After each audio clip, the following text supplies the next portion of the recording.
those people who do not understand, those people who need to understand the message of God and the message I'm going to speak today. In Jesus' name I pray. Amen. Amen. I hope you guys like my shirt. Everyone like my shirt? Amen. Say amen. Amen. Today, my message is going to be who are the greatest among heaven. The greatest in heaven. Today I want you to turn the Bible to Matthew 11, 1 through 12. But before you read, let me explain something to you before you read. When we think about greatness, what's the first thing that comes to mind? Like, I know you may say, okay, I use sports. I like to use like sports examples for greatness. I like to use guys like Michael Jordan, Muhammad Ali, and the reason why my favorite example is Muhammad Ali. Why do I like to use Muhammad Ali as greatness? Because I want to tell you that the greatest of this world, the people of this world, and the people of Christ, greatness work hand in hand, and it only works through the content of your character. That's where greatness comes from. It's from the content of your character. Let me use Muhammad Ali as a good example. Although Muhammad Ali, everyone knows the famous phrase, when he said, when he refused to go to Vietnam. I know everyone knows that. When he refused to go to Vietnam, the Viet Cong never called me the N-word. It's not that, he was scared to go to war, but he stand firm.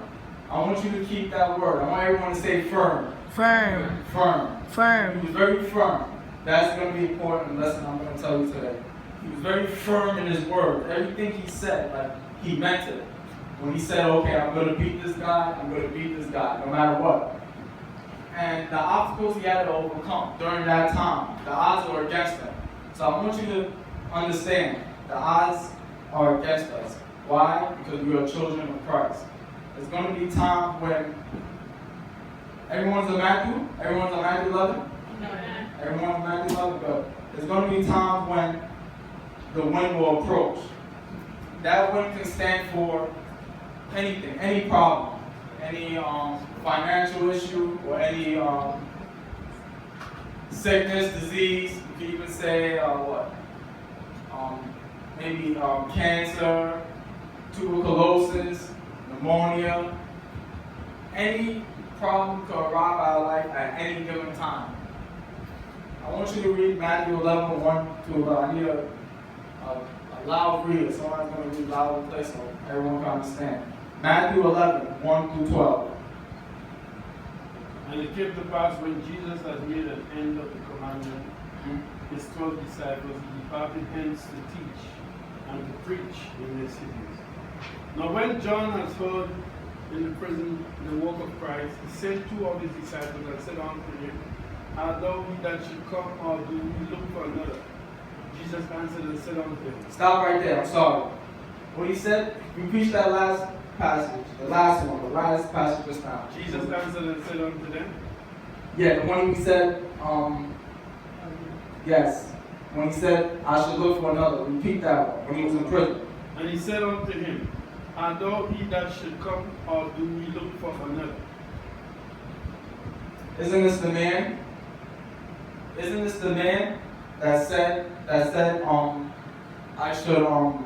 should be getting baptized by you? Mm-hmm. This is the same man. This is the same man that said, I should be getting baptized by you. Now he's down with Christ because he's in prison. A lot of people in this world, a lot of people here know Christ. A lot of people experience the goodness of Christ. And when something happens in your life, you begin to doubt. I want you to continue. Continue. Go and show John again those things which he do hear and see. The blind receive their sight, and the lame walk. The leper are cleansed, and the deaf hear. The dead are raised up, and the poor has the gospel preached to them. And blessed is he whosoever shall not be offended in me. Stop right there. What baffles me up to this day is that John the Baptist, he must have heard of Daniel, Daniel being in prison. He must have heard of Shadrach and Abednego in the furnace. He must have known all these factors of life that happens. So now that he's there, he's questioning God. He's questioning Christ. Whether do we look for you or do I search for another? You seem sure of yourself before. I just want to let you know that no matter what problem you get into, remember the word I said, firmness. That's the difference. And the reason why the great people of the world and great people of the Bible, Abraham, Isaac, Jacob, are mentioned.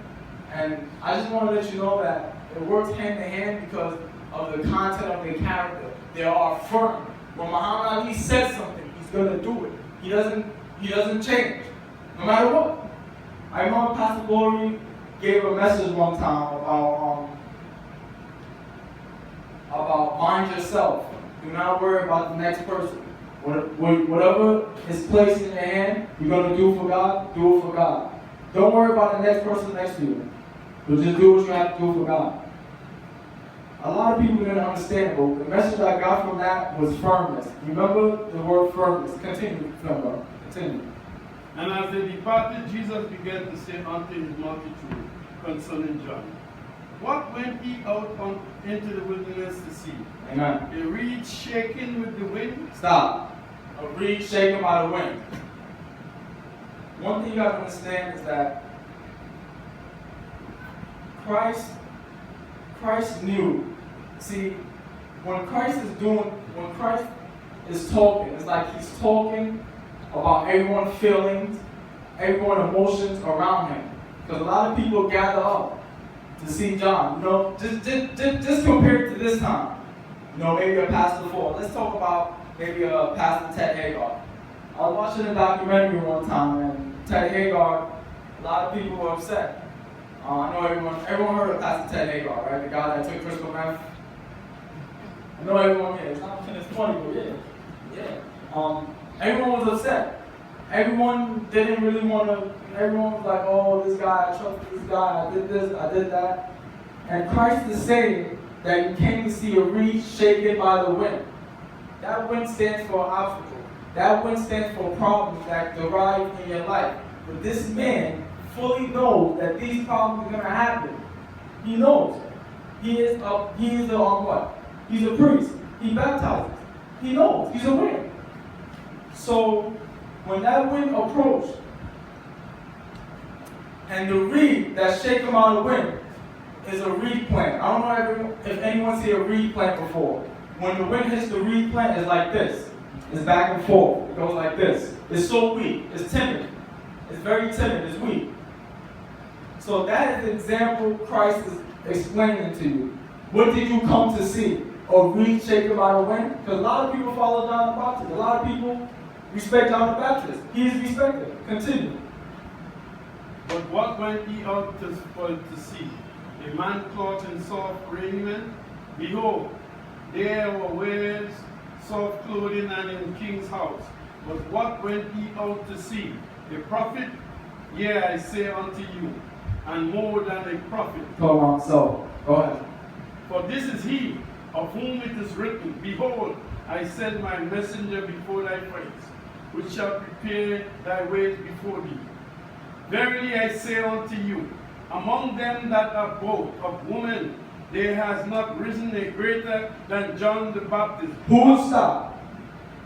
There's not risen one greater than John the Baptist. Continue. I'm sorry. Continue. I'm sorry. Notwithstanding he that is at least the kingdom of heaven and is greater than he. Wow. He said, but he who is least in the kingdom of heaven is greater than he. So who's the greatest? Jesus. So who's the greatest? Because right now he's explaining a person that's great over here. He's great on earth. One of the greatest men on earth that's been born out of a woman. But you know what? He goes to jail. I don't know if this is Christ. Do we search for another? They told him he's healing. He's healing. He's saving the dead. What? He's people are hearing. Miracles are being done. He's still down. So Christ compared him to a reed shaken by the wind. And he said, even the least in the kingdom of heaven is greater than John the Baptist. So let's just say, to me, when I look at it as, let's just say John the Baptist, maybe he made heaven. Maybe. I believe he could have. Maybe, but we don't know. Because if the least is greater than him, I don't know. I don't know who's the greatest. And who's the greatest? If he's the least in heaven, then who's the greatest? Remember that word I said to you back, 3 minutes ago? I said firmness. I used the word firm. Now, he's very timid. I want you to finish the last scripture, 12. And from the days of John the Baptist until now, the kingdom of heaven suffered violence. They suffered violence. And violence takes it by the force. Violence. Violence upon violence upon violence. This has been happening. They've been going to jail for him. People have been dying. He's aware of this. Maybe he should have not sent his messages to Jesus Christ. Maybe he should have prayed. Or maybe he should have asked for more. Maybe he should have asked, you know what, Christ? I believe in you. Whatever happens, happens. But I know you are the Lord over my life. Daniel prayed. Nebuchadnezzar sent Shadrach and Abednego inside the flame. These things happened, and they survived it. So tell me, how come John the Baptist did not survive? His head was cut off. Please tell me. He doubted. He doubted. He doubted Christ after seeing him. He seen him and said, you're the one that I should be baptized by. But now you're in jail. And you know what? This win stands for not just jail. It can stand for any problem. Any problem that derives in your life. It can stand for what? Maybe cancer, stroke. And you know, I'm very happy about Miss Jones. You know, she comes to church as much as possible. She continues to pray. In her condition, she continues to pray. But this John the Baptist, a guy that's born, he has a special birth. John the Baptist, he froze. He was shaken up by the wind. When the pressure hit, he was nowhere to be found. Please, I tell you this now, and I'm going to tell you the truth. If you're not firm, you cannot be great. I'm sorry. Who got a piece of gold here? Who got a piece of gold? Anyone got a piece of gold? No one got a piece of gold. Okay.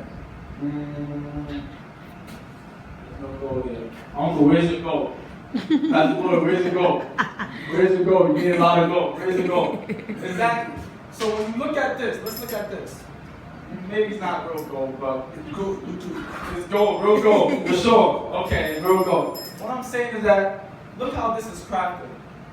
It's like someone took their time with it. Someone put a lot of work into it. It may have even passed through a lot of things before it became like this. Remember the word I told you, firmness. Remember. Now I want you to turn to this chapter. I want you to go to Matthew 8. We're going to talk about this firmness. Because John the Baptist obviously was not firm. And you know what? And it's sad because that happens, you know. A lot of people see a man of God fall one time, they lose courage, they lose their step. They say, oh, this guy, I trusted him, you know, I loved him, he did this, he did that. Some people that even come to church that want to use a reason to not come and be like, yeah, there's always something funny about John the Baptist. Because Jesus Christ started saying that, you know, John the Baptist came like this, and you guys say he has a demon. Because, you know, people are always going to try to attach negativity into your life. So, are you in the Matthew 8? Matthew 8, chapter 1. So yeah, people are always going to try to attach negative vibes into your life. A lot of people do that. A lot of people that don't really want to come will want to receive a reason for you not to come to the ministry, or not to overcome the obstacle. Oh, this guy did it, this pastor, he's touching women. This guy, he was going against, he was touching prostitutes. This guy, you hear a lot of stories. But the job that Christ has given you, or the will of God upon your life, if you are not completing that will, because it's not about competition, it's more about complementary. Everyone got to complement each other. You understand? So if the will of God, the plan of God is upon your life, and you're not completing it to your fullest ability, and you're not firm in what the Lord gave you, you can't become great. That's my message to you. You cannot become great if you're not firm. You will not become great. Because everything, especially this gold bell right here, took time. And that's why it works the way it works. Because of the way it's crafted. Please read on Matthew 1. Chapter 8, verse 1. Thank you. And when he came down from the mountain, the great multitudes followed him. Where? Yes. Continue. They went to the Go Matthew 8, 1 to 13. And behold, there came a leper and worshipped him, saying, Lord, if thou wilt, thou canst make me clean. And Jesus put forth his hand and touched him and said, I will, be thou clean. And immediately the leprosy was cleansed. And Jesus said unto him, See, thou tell no man, but go thy way, show thyself to the priest, and offer the gifts to Moses. I'm sorry. That was good. I like what you're reading. Good. Keep that in mind. Keep this in mind. I'm sorry. I want you, can you please go to, what's this? Foods. Many will say to me, good. Could you read this, the chapter before that, 24 to 29? That would be good. I want everyone to know that. Matthew 7, 24 to 29. And I want to keep in mind that when you're reading the Bible, sequencing is very important, because there's certain things that happen. There's certain events that happen and works hand in hand. This may happen, and this will happen right after. Before you, can you read that 24 to 29, the chapter right before? Thank you. Therefore, whosoever heareth these sayings of mine, and doeth them, I will liken them unto a wise man, which built his house upon the rock. Amen. And the rain descended, and the flood came, and the wind blew, and beat upon the house, and it fell not. For it was founded upon the rock. And every one that heareth these saying of mine, doeth them not, shall he liken unto the foolish man, who built his house upon the sand. And the rain descended, and the flood came, and the wind blew, and beat upon the house, and it fell, and great fall was of it. Good. Go on. And it came to pass, when Jesus ended these sayings, the people were astonished at his doctrine, for he taught them one having authority, and not as a scribe. Authority, not as a scribe. They're surprised. They heard a message. They're surprised. They're surprised they're very surprised on what they're hearing. Continue from 1 to 12. Continue from where you left off, 4. And Jesus said to them, 8:4, and go forward. Jesus said unto him, See, thou tell no man, but go thy way, show thyself to the priest, and offer the gifts of Moses' command for a testimony unto them. Continue to 13, on Matthew 8, 4 to 13. And when Jesus entered into Capernaum, there came unto him a centurion, beseeching him and saying, Lord, my servant lieth at home sick, of palsy, grievously tormented. And Jesus said unto him, I will come and heal him. The centurion answered and said, Lord, I am not worthy that thou shalt come under my roof, but speak the word only of my servant, and it shall be healed. For I am a man under the authority, having the soldiers under me. And I said, this man, go, and he goes it. And to another, come, and he cometh. And to my servant, do this, and he do it. Amen. When Jesus heard this, he marveled and said unto the following, Verily I say unto you, I have not found so great faith not in Israel.